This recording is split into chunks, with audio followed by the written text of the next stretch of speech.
Hi, I'm Christine Wheaton, and I'm a beauty expert, and we're going to go over some skincare and wrinkle tips. Definitely the most important thing would be to moisturize, and during the day to moisturize with sun protection. There's some other things too that we're going to go over, but first off we're going to do the moisturizer.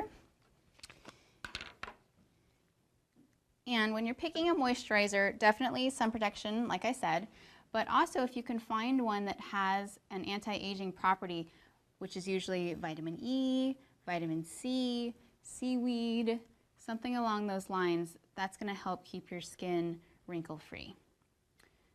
So definitely moisturize day and night. At night you can go a little bit thicker.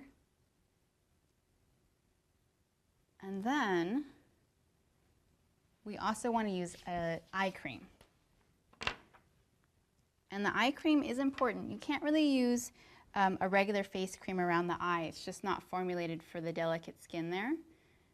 And you like to apply it with your ring finger because your ring finger is a little bit weak and it will put the right amount of pressure on the delicate eye area. So you just apply it there. Definitely at night. If you don't remember doing it, to do it during the day, nighttime is crucial. So that's going to help safeguard against those crow's feet and keep the skin nice and plump. And then the final thing for the rest of the face is going to be a serum.